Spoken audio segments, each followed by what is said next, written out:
VCY America presents Crosstalk, a nationwide call-in program discussing issues that have an effect on our families, our communities, our churches, our nation, and our world.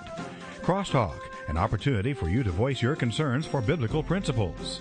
And now live by satellite and around the world on the internet at vcyamerica.org. Here is today's Crosstalk. And thank you for joining us today on Crosstalk here on the VCY America Network. My name is Jim Schneider, and just before we introduce our guest today, a quick announcement here. We have conducted several programs, namely even last week, Friday, dealing with this UN treaty on the matter that's come up on persons with disabilities. The Senate has adjourned for up until the election, so no vote was taken on that. However, there is great fear that this UN Convention on the Rights of Persons with Disabilities may come up for a vote in the lame duck session. So I'd refer you to our Crosstalk program of last Friday and the information surrounding it, and continue to be in contact with your U.S. senators regarding that treaty ratification. Well, oil prices have been soaring around the world, and with war seeming to break out at any point in the Middle East, ships have been on patrol and alert to ensure that supplies of this oil can continue to be sent around the world. Our current administration has declared a war on coal, and there's been a lot of concern generated regarding the future energy policies in our country. And at the same time, controversy is surrounding the topic of how oil is formed, and are there certain aspects regarding this information of oil that are being kept from the public. Well, here to discuss these issues is Dr. Jerome Corsi. He has a Ph.D. from Harvard in political science.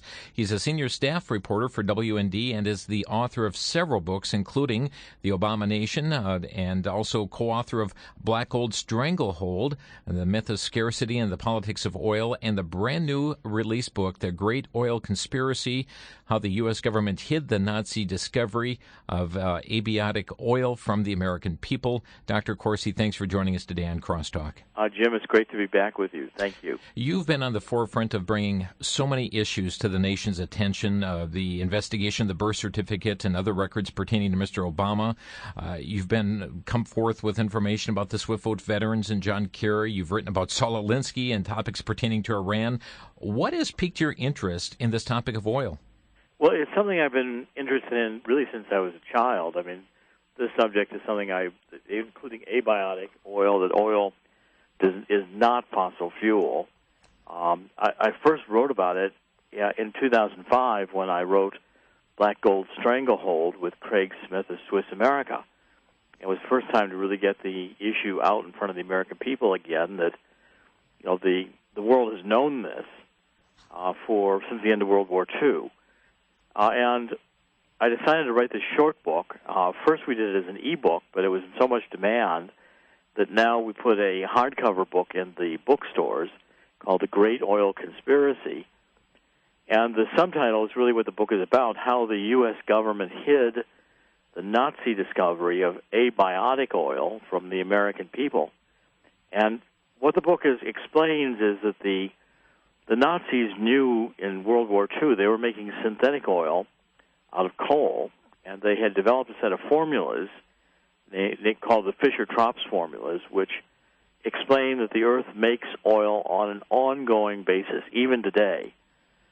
This deep Earth oil is available. All oil is abiotic. The Nazi equations really explain that the Earth at deep levels forms oil naturally and ongoing. And I decided to write this book to present this information to the American people in a way they could thoroughly footnoted, like most of my book, really all my books are, but again, easy to read, The Great Oil Conspiracy, where you can get your mind around pretty quickly that it's nonsense to think that oil is fossil fuel. Yeah, and now, Dr. Corsi, there's a number of petrogeologists and petrochemists that would say just the opposite. They insist that oil is a fossil fuel that's created by this ancient decaying of biological debris, but you're taking issue with that. Right, exactly. And I'm saying that science is not validated, in fact, our geologists, petrogeologists have had this idea that the sedimentary material or debris. It used to be ancient dinosaurs. You remember the... Mm-hmm.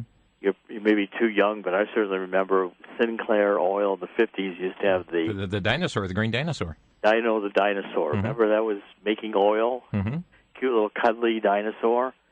And then it was ancient forests, and once that theory began to be abandoned, people said, it's plankton and other deep earth biological material that rots into oil.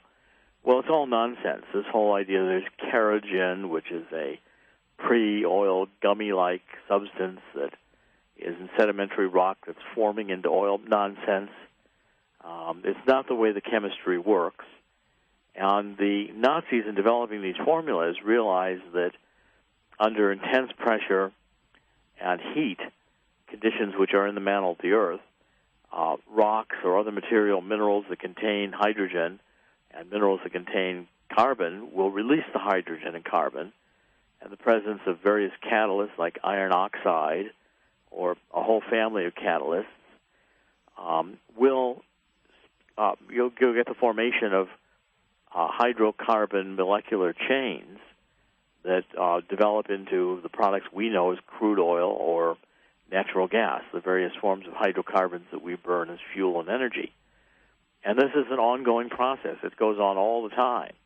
It's natural to the Earth, and in fact, our solar system abundantly produces various forms of hydrocarbons. If you think about it, it's the quantity of oil that we've used since World War II and the amount that we're using today is enormous. You have to say, well, where'd all the dead dinosaurs? How many dinosaurs did it take to make a barrel of oil? Or how could all this biological material have deteriorated?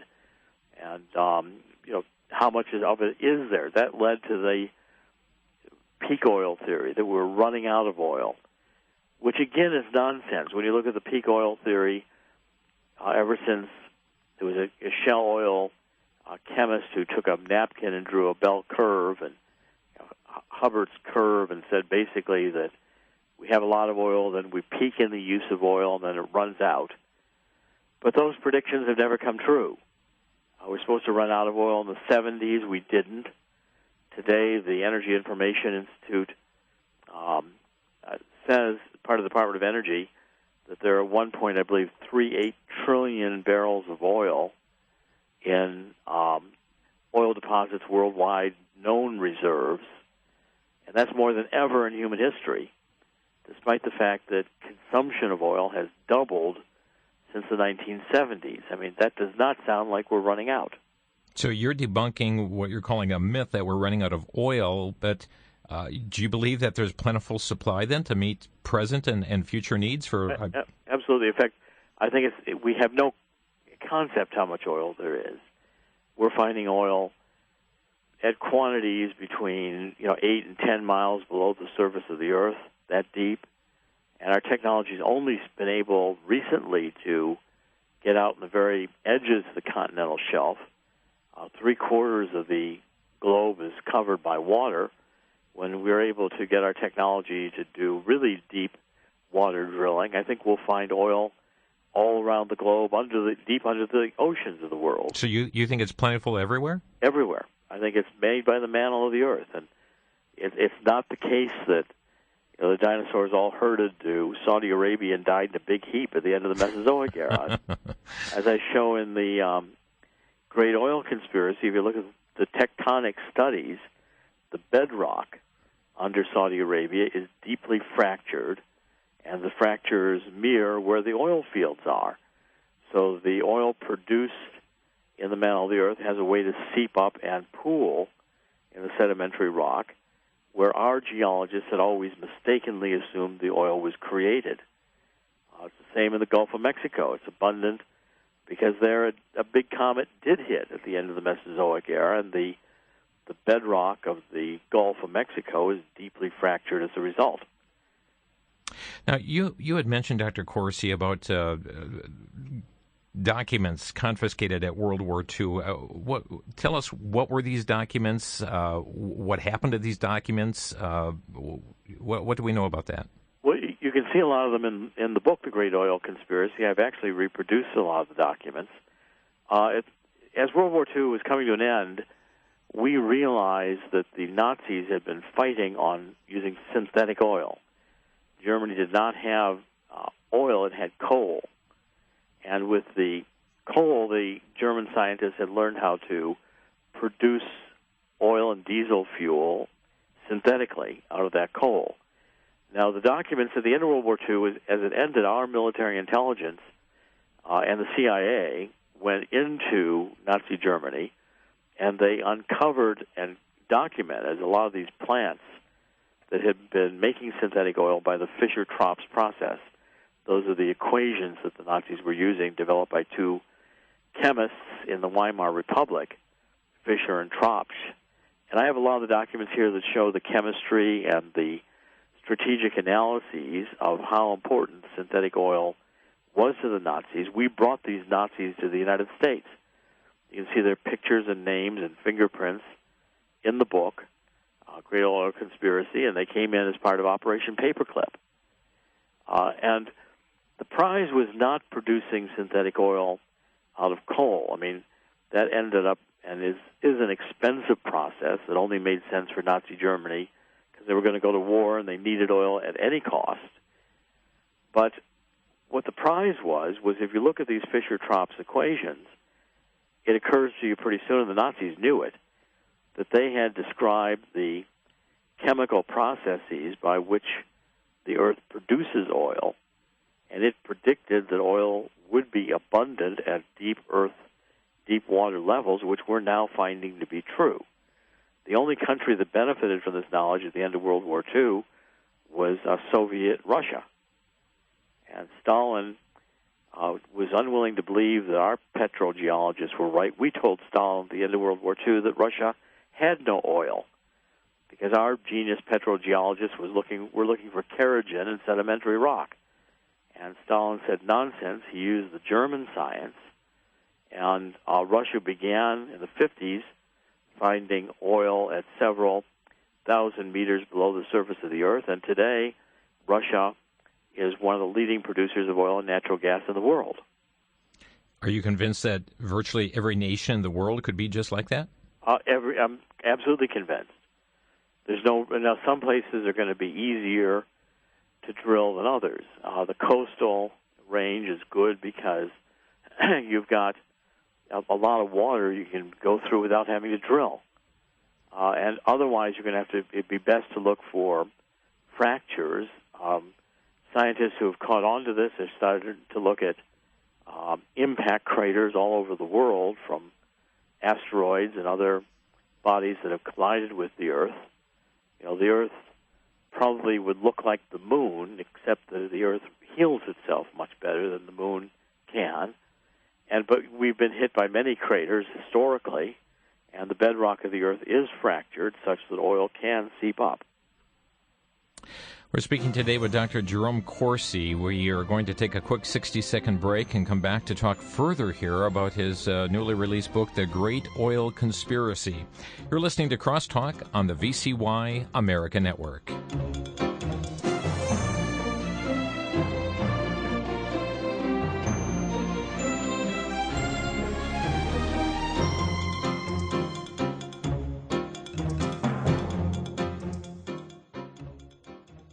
Back to Genesis with Dr. John Morris, creation author at the Institute for Creation Research.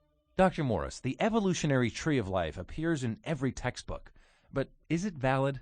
Not at all, Chris. The evolutionary tree is a statement of evolutionary dogma. It's certainly not an observed fact of science. Actually, the more we study both animals living today and in the fossil record, we see that every basic category is distinct from every other. They are not connected as with the trunk and branches of a tree, as with the evolutionary tree. Perhaps the best analogy is to an orchard of smaller trees, each with separate beginnings but with some variety once it originated. This is exactly what we would expect from the biblical teaching, that God created each basic category after its kind, and not from alteration of a previous kind. He did it just like He said, back in Genesis. We'd love for you to drop us an email with your question for Dr. Morris. Contact us at genesis@icr.org.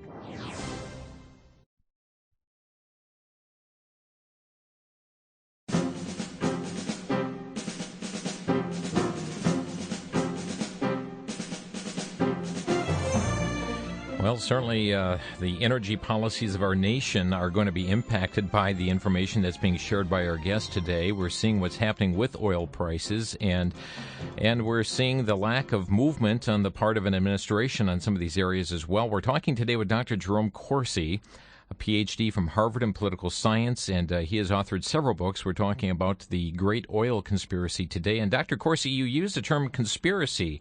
Why? Well, because I think when the U.S. government realized in the end of World War II, and when our various scientists and oil companies realized that oil was not fossil fuel, that it was synthetic, it was made by the earth on a natural basis, that knowledge was very threatening because if you want to have the price higher, well, then create a scarcity. And so the idea of fossil fuel, well, people would naturally think there's only so many fossils, so there can only be so much fuel. And that would lead to the conclusion of peak oil. In other words, if in fact the quantity of oil and natural gas, hydrocarbon fuel on Earth was limited, dramatically limited, by how many dinosaurs had rotted, how many ancient forests had rotted, etc., then we were going to hit peak oil such that eventually we would run out of oil and natural gas. It's just that we never have. All the predictions of peak oil have not come to be. Today there's more oil in proven reserves in the world than ever, despite massive increases in the amount of oil that we're using around the world. And if you think about it, I mean, just think about how much gasoline is pumped every day, millions of gallons in the United States. The idea of that being all biological debris and rotting away, there's a limited amount of it, is kind of nonsense. The Earth has abundant minerals and resources, but typically many, like air itself, is renewable. And the bottom line of what I'm saying is that oil and natural gas are renewable resources. Well, Dr. Corsi, if what you're saying is fully accurate, what does this mean for our nation's future energy policy? Well, it means that we ought to be able to understand that there's no reason, first of all, that we shouldn't use oil and natural gas. I'm also saying another conclusion from what I'm advancing here is that if oil is naturally made by the earth and natural gas, they're natural products. Not only are they renewable, they're natural. And as such, it's hard to imagine the earth is going to produce anything that's inherently detrimental to the earth. We ought to be able to figure out ways to utilize oil and natural gas in a method that is actually not harmful to the earth, if not beneficial. Certainly clean coal. Think about how in the 1950s there was smog in L.A.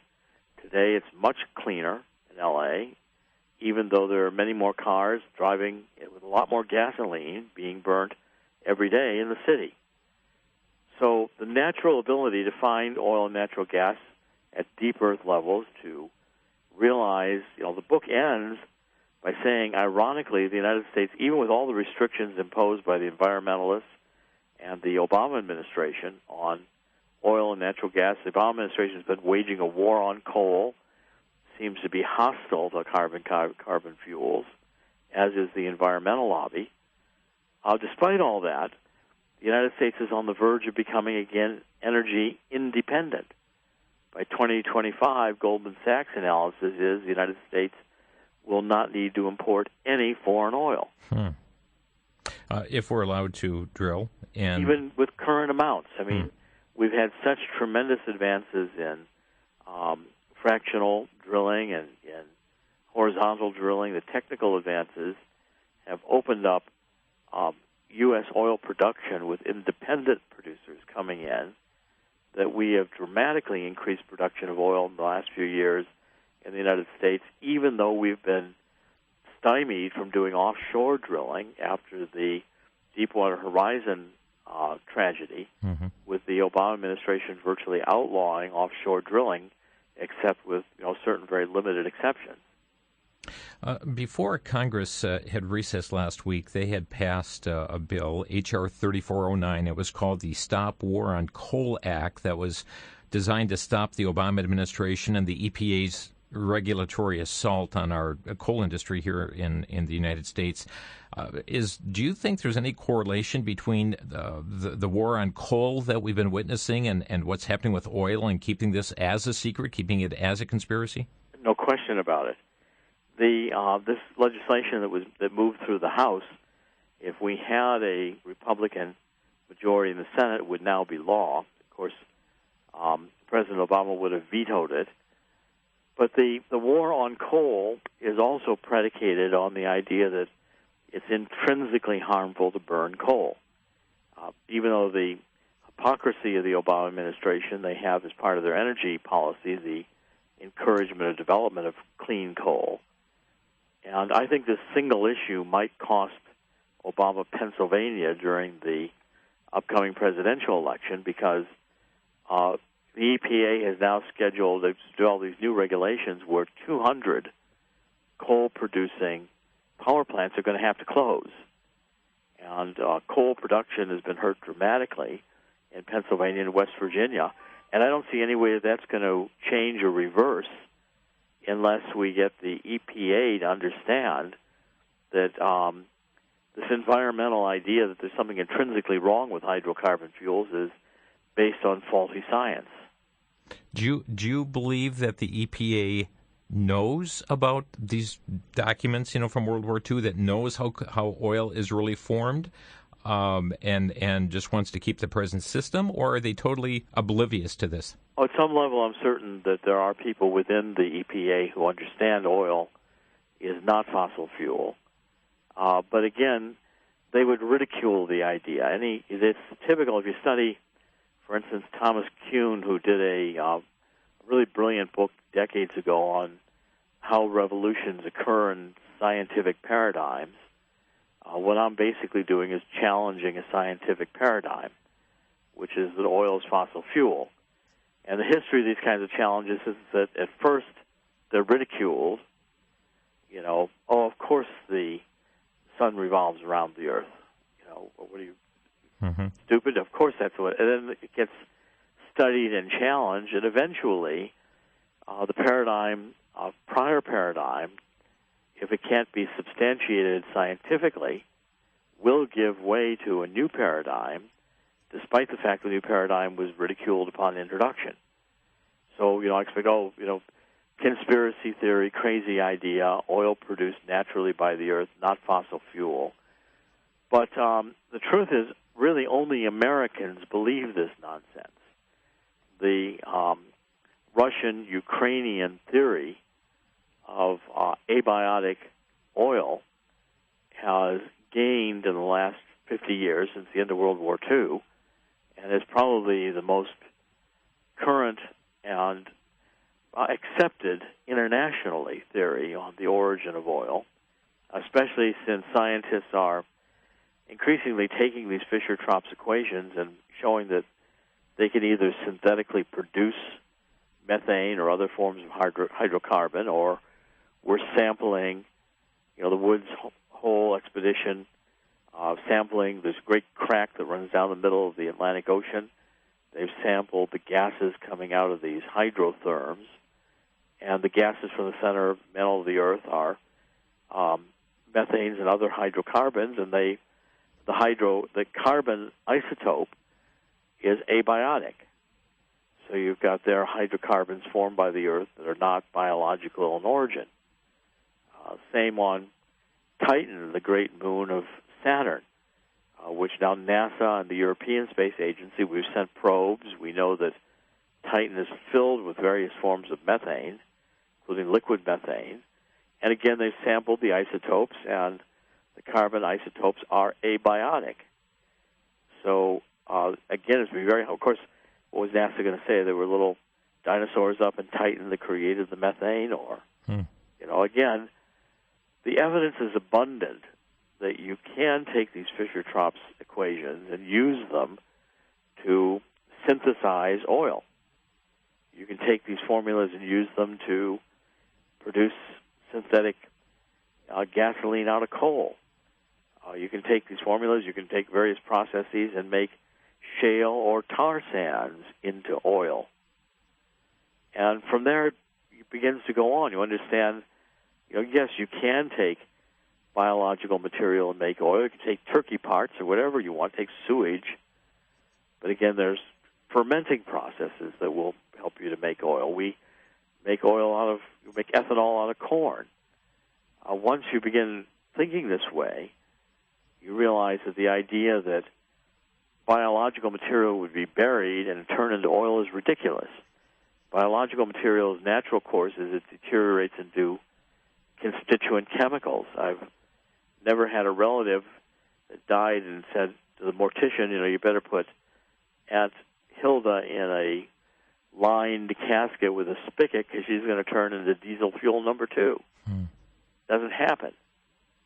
And even if you bury people or biological material under very deep in the earth under a lot of pressure and heat, they're still going to rot away. The Bible doesn't say, it's about from dust into dust. Doesn't say from dust into oil. Mm-hmm.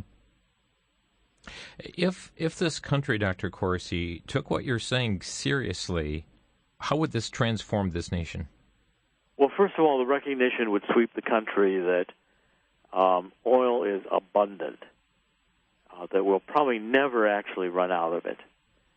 I think it's unestimable how much there is, and once we figure out what the replenishment rate is, how fast the earth produces oil, and what the processes are, you've got various energy economists like Julian Simon, who I think was brilliantly analyzed that running out of energy fears go back to the Industrial Revolution starting in 1850s. In Great Britain, they were worried about running out of coal. And what happens is technological advances mean you find more than you thought was there to begin with. You learn to develop alternatives. Today we've got liquefied natural gas. We're using natural gas. When I was a kid, they burned the natural gas off in the field. Mm-hmm. They thought it was worthless. And the technological advances and the alternatives coming in mean today, after the Industrial Revolution at its height, we still have abundant coal. The United States is the Saudi Arabia of coal.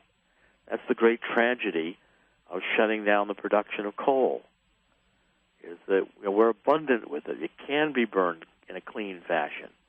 This is just political ideology and leftist thinking, which is anti-business, anti-population, anti-growth, to think that it's intrinsically or inherently or necessarily harmful to use hydrocarbon fuels. They're readily available, they can be cheaply produced, and they can be burned without destroying the environment.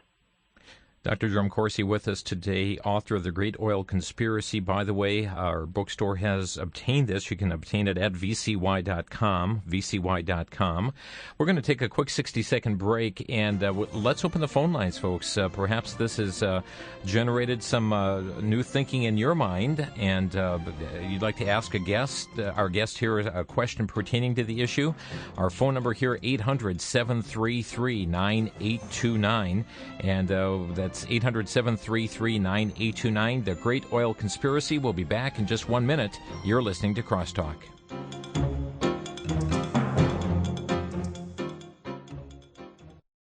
It only takes a quick look around to see that the world is a mess. There is something very sinister happening behind the scenes in the areas of money, politics, and religion in our country today. What's worse, we are not being fully informed by Wall Street or government officials, and most of the media is only repeating what the politicians and bankers tell them. In the book, A Nation in Crisis, authors Larry Bates and Chuck Bates, news executives with IRN USA News, unravel the confusion and unmask the mystery surrounding the institutions controlling our money, our government, and our religions. They also give their thoughts on how one should respond to the demise of the U.S. dollar, declining morality, the muzzling of faith, and the chaos of the culture. The hard-covered book, A Nation in Crisis, is available for a donation of $20 to VCY America, which can be made by calling 1-800-729-9829. Ask for the book, A Nation in Crisis. Again, the number toll-free, 1-800-729-9829.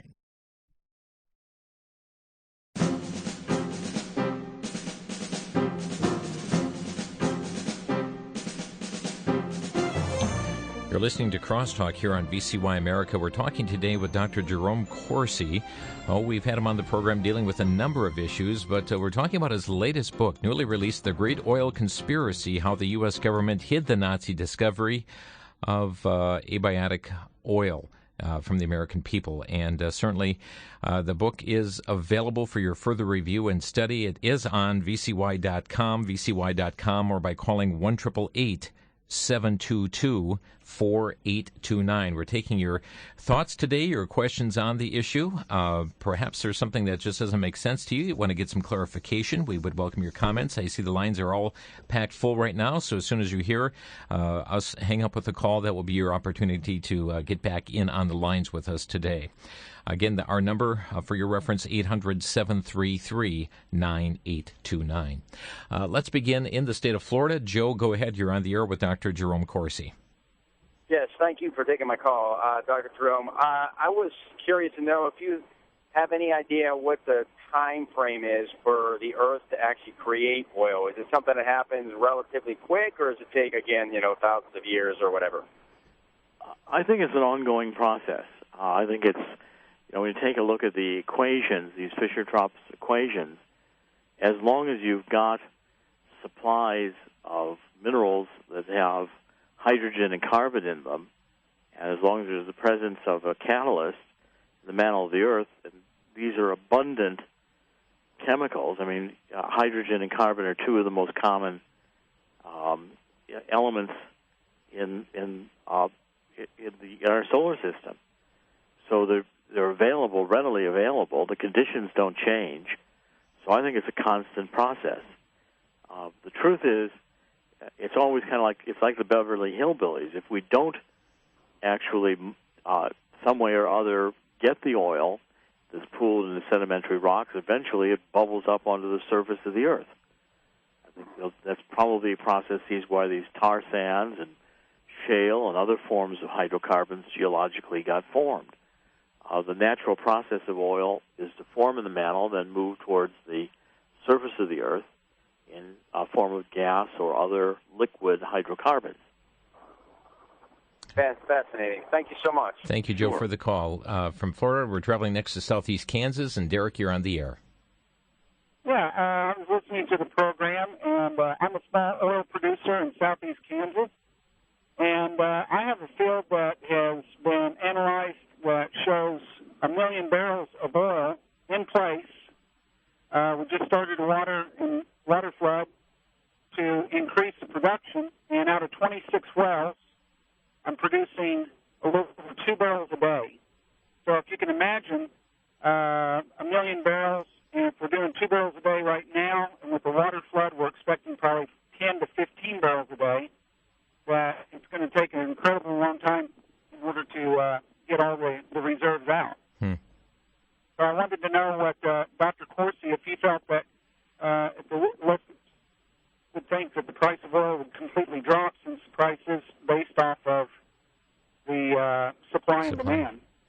Well, I think, first of all, the price of oil, as long as you've got people convinced oil is fossil fuel and scarce, you can increase the price of oil.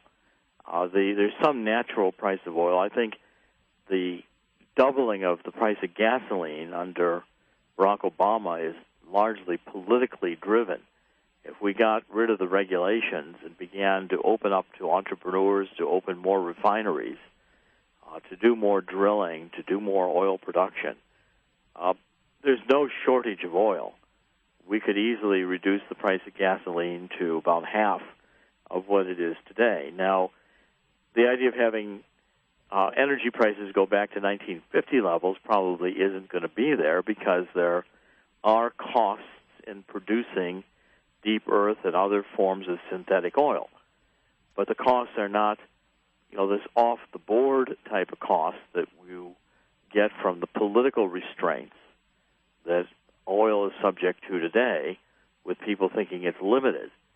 And, as soon as you realize, just go look at the tankers that were moving, oil tankers that were moving in, Onassis' day in the 50s and 60s. They're minuscule compared to the tankers that move oil on the world's oceans today. Mm-hmm. The quantity of oil that we're producing, that we're using, is enormous compared to what it was in the 50s. And in the 50s, they were on this idea locked into that oil was fossil fuel and we were going to run out. I think we will find, and there'll be a market for independent oil producers for a considerable period of time, because these processes of drilling in unexpected places or synthetic oil production from shale oil or various alternative forms of formations that can be fractionally drilled or horizontally drilled. Back in field, up in Montana, until very recently, the U.S. Geological Service thought it was almost worthless. Today, its potential is, again, hundreds of millions of barrels of oil. Wow. Because the technology is advanced. Derek, thank you for your call from Kansas. Next to Judy in Waukesha, Wisconsin. You're on the air. Good afternoon, gentlemen. Dr. Corsi, I respect you so much. I would like to just make a general statement in one sentence, and maybe you could address it. I made a lot of notes, and I came to this conclusion.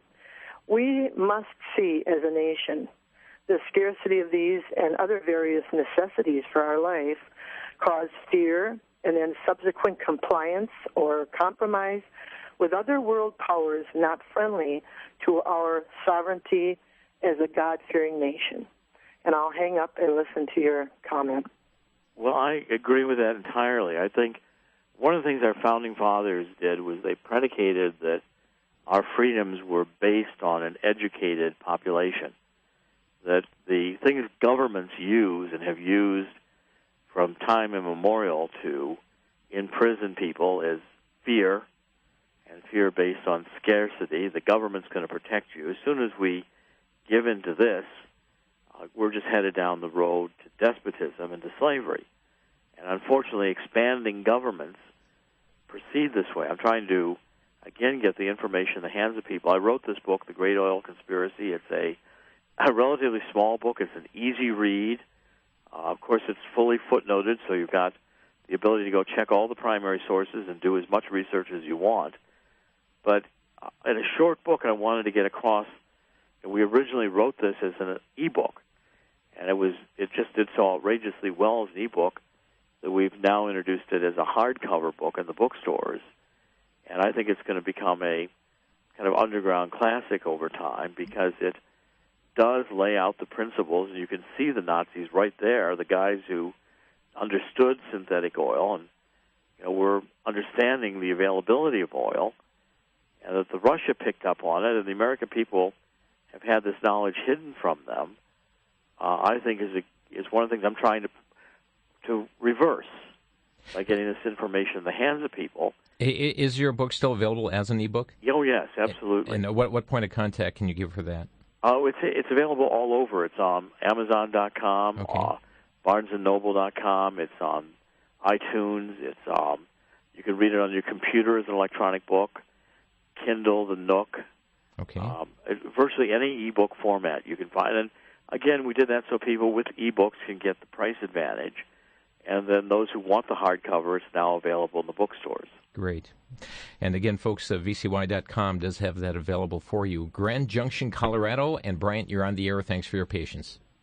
Hello. One of the questions I had was I'd heard, and this is old information, so I'm not sure where I heard it from, but that most automobiles use like 6 parts air to 1 part fuel, and that for optimum burn, it would be 7.5 parts air to 1 part fuel. And if you did that, fuel economies on vehicles would go up and oil consumption would go down, because you'd be getting all the energy out of it instead of just what is getting used.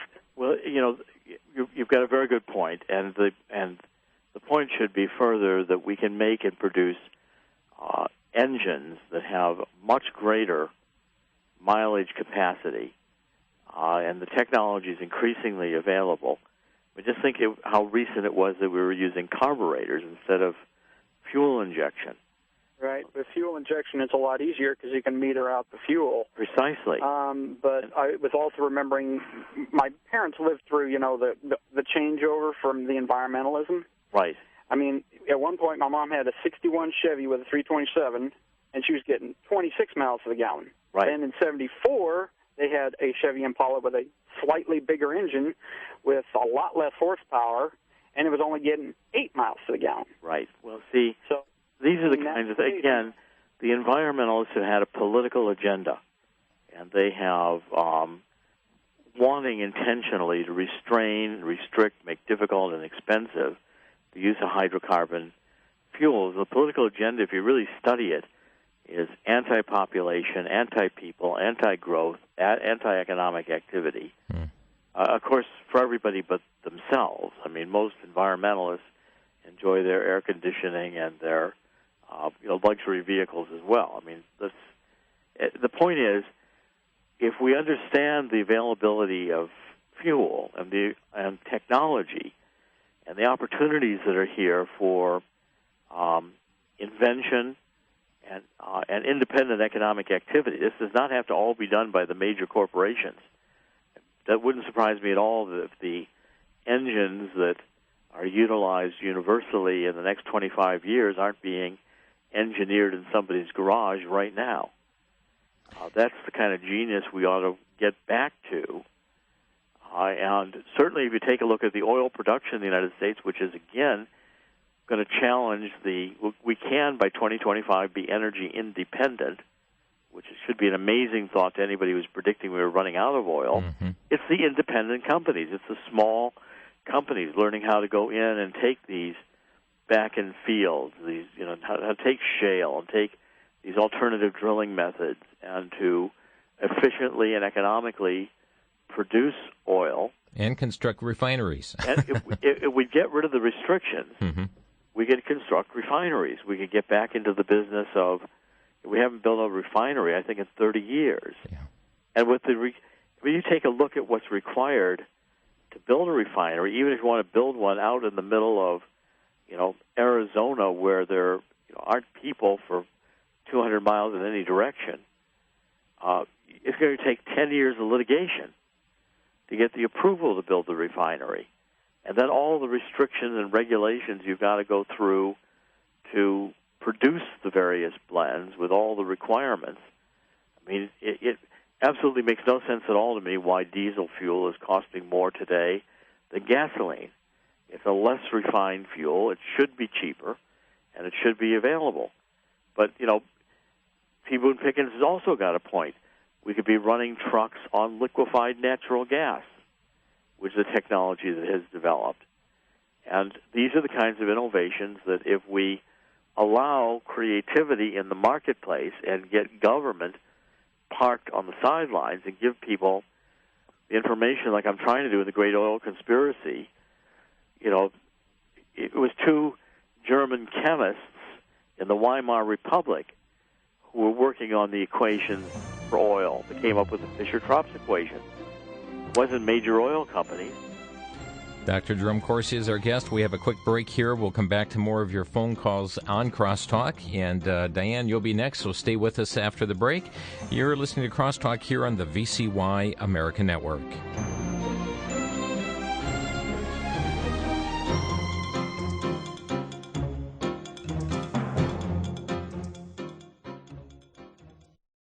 For the Worldview Weekend Minute, I'm Brandon House. Our website's worldviewweekend.com. In our last commentary, we began talking about 2 Corinthians chapter 5, verse 21. He made him who knew no sin to be sin for us, that we might become the righteousness of God in him. As we said, some teach that this means that Jesus Christ was a sinner, but he was not made a sinner. In fact, John MacArthur writes so clearly, he says, it is crucial, therefore, to understand that the only sense in which Jesus was made sin was by imputation. He was personally pure, yet officially culpable, personally holy, yet forensically guilty. But in dying on the cross, Christ did not become evil like we are, nor do redeemed sinners become inherently as holy as he is. God credits believers' sin to Christ's account and his righteousness to theirs, end quote. Jesus Christ did not become a sinner on the cross.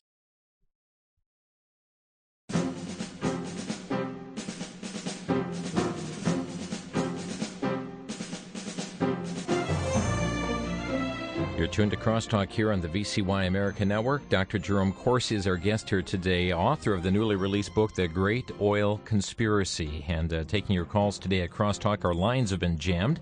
And again, the hardback copy of the book is available, vcy.com, or by calling our bookstore, 1-888-722-4829. Let's go to Fairhope, Alabama. Diane, thank you for your patience. You're on the air.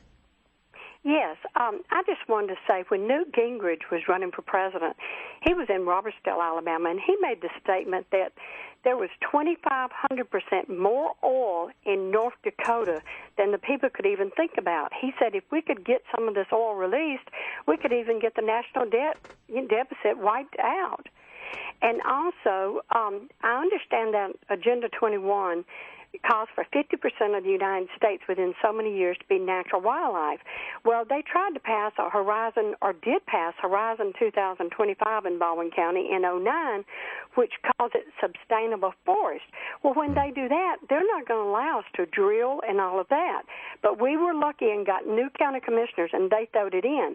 But like Huntsville, Alabama already has this Horizon 2025, and we had a cattleman come down and say he couldn't even cross over part of his land because of this natural wildlife.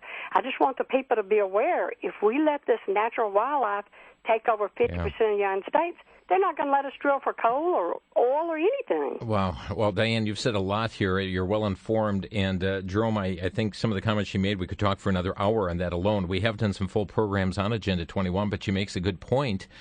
Here, certainly with what's going on with Agenda 21, the wildlands projects. I mean, we're protecting land that a certain type of flea likes to hiccup on or something, and you can't use it for any kind of other purpose. Right. I'm going to try to keep the answer short so we can get as many callers as we can, but I'll be writing about Agenda 21 increasingly, and the callers' points were valid. There is an enormous amount of oil in North Dakota, which, again, no one was willing to admit to until recently. And the whole point of my great oil conspiracy is oil is abundant, and as a resource that if we have it cheaply available, we can have enormous economic growth, again, stimulated in the United States.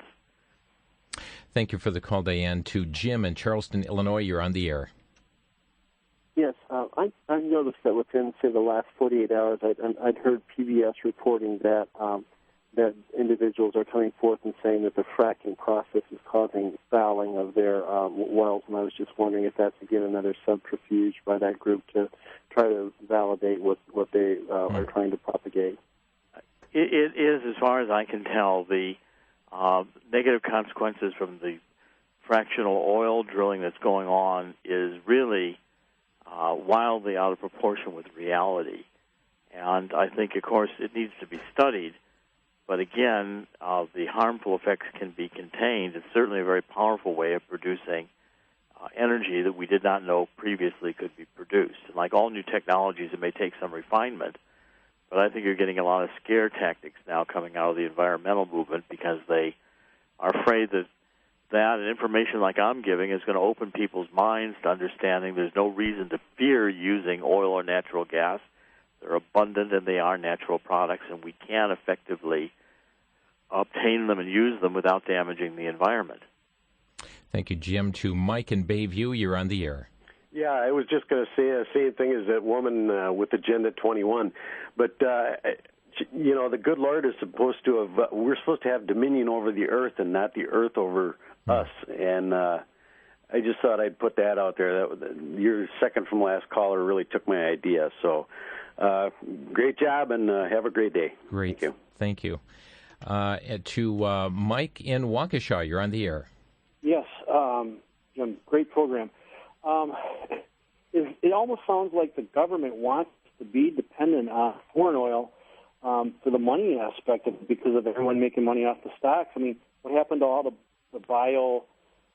fuels, not the biofuels, but the geothermal, the solar, and then also these water cars? What happened to the three inventors that said, hey, we can run cars on water? What happened with that? Well, first of all, there are different issues. Most of these green energies are boondoggles. solar and wind are not powerful enough. They are not able to do massive. You maybe get some electric value putting a couple solar panels in your home, but you're not going to fuel any major city in the country with solar panels. Biofuels are the same. Even with the subsidies, ethanol companies have been going bankrupt left and right. It's not an efficient fuel. It's not a good fuel. It's a politically generated fuel. And as to, yes, you can run engines on water. Hydrogen and water will run an engine. The problem with hydrogen-driven engines has mostly been one of compressing the hydrogen and being able to make it an economically usable technology. But I anticipate we'll have some major advances in hydrogen-driven vehicles in the next few years. Mike, thanks for your call. We're going to pick up one last call here, and another Mike. Go ahead, you're on the air. Okay, thank you. Just like to say I've heard about Brown's Gas on a program from VCY called Origins, and you mentioned hydrogen. And in Milwaukee, they made the electric car many years ago, I think at Cutler Hammer, totally electric. And like to say that the old Earth evolution, old fossil people tend to be scared about resource depletion and talk about global warming, and the young Earth creating young Earth do not worry about the natural resources and global warming. And like to say something, too, that the Arabs, and the Jews both go back to Abraham, and some misconception is that the Muslims go back to Abraham. Okay, you're going another direction here, Mike. Thank you for your call. Dr. Corsi, we're just down to 60 seconds here, and I'm wondering, just sum up, why does all of this matter? Well, because the misconceptions that oil is fossil fuel when it is not have given power to governments, have made the price higher than it should be. I'm trying to get the knowledge in people's hands with the great oil conspiracy that since the Nazis, the scientists have understood that oil is a natural product of the earth made on an ongoing basis, that it's abiotic, it's not biological in origin. It's readily available hydrocarbons on the earth and in our solar system. And if these are natural products, oil and natural gas, we ought to be able to effectively use them without damaging the environment. Dr. Jerome Corsi has been a guest, and Dr. Corsi, thank you for your research and efforts in this regard, and thanks for sharing that information with our listeners today. A great pleasure. Thank you, Jim. He is the author of the book, The Great Oil Conspiracy. Again, it's available in many sources, one of which is vcy.com, or by contacting our bookstore, 1-888-722-4829. Thanks for joining us today on Crosstalk.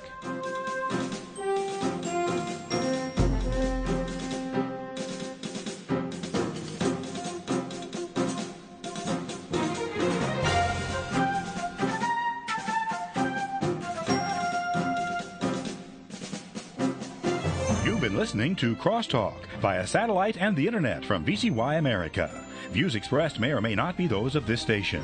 For a CD of today's program, send a donation of $6 or more to VCY Take Ministry, 3434 West Kilbourne Avenue, Milwaukee, Wisconsin, 53208, or download by RSS or podcast from crosstalkamerica.com. And join us again for Crosstalk.